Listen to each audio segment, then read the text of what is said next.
Hello, good morning. ఎలా ఉన్నారు? So every Sunday భోజనం చేయడానికి కూడా ఖాళీ లేకుండా అంత బిజీగా ఉండేదాన్ని. సో దేవుడు నాకెందుకు రిటైర్మెంట్ ఇచ్చాడో తెలియదు నాకు. సో ఎక్కడన్నా జరిగిందా ఇలాంటి సిచ్యువేషన్? ఎక్కడన్నా జరిగిందా చరిత్రలో? నాకు నేను స్పెషల్. సో దేవునికి కూడా నేను స్పెషల్ ఏమో. కొంచెం టైం నాకు బ్రేక్ దొరికింది, అయినా దేవుడు నాకేం అన్యాయం చేయలేదు. సో ఏది జరిగినా మన మంచికే అని మనం నమ్మాలి, మనం బిలీవ్ చేయాలి.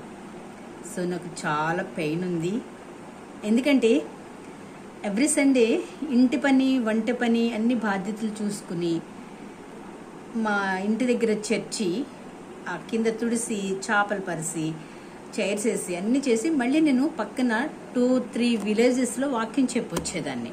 నాకు బైక్ ఉంది, సుజుకి యాక్సెస్ ఉండేది. సో నా బైకు, నా ఆస్తి అంతా విడిచిపెట్టేసి నన్ను ఒంటరి చేశారు. సో ఎలా ఇలాంటి సమస్యలకి సొల్యూషన్ దొరికింది చెప్పండి? యెహోవా ఈరే, దేవుడే చూసుకుంటాడు, మనం ఏం చేయలేం. ఎందుకంటే మన చేతుల్లో లేదు. చట్టాలు, అధికారాలు, ఆధిపత్యం ఏది కూడా మనం అనుకుంటాం. కొన్నిసార్లు నేను కూడా అనుకున్నాను, నా జీవితాన్ని నేను చక్కగా డిజైన్ చేసుకున్నాను అనుకున్నాను. కానీ ఒక క్షణంలో అంత మటుమాయమైంది. దట్ ఈజ్ మా కోడల వల్ల, మా హస్బెండ్ వల్ల, అండ్ నా కొడుకు వల్ల, అండ్ గ్రామస్తుల వల్ల, అండ్ చర్చి బిలీవర్స్ వల్ల.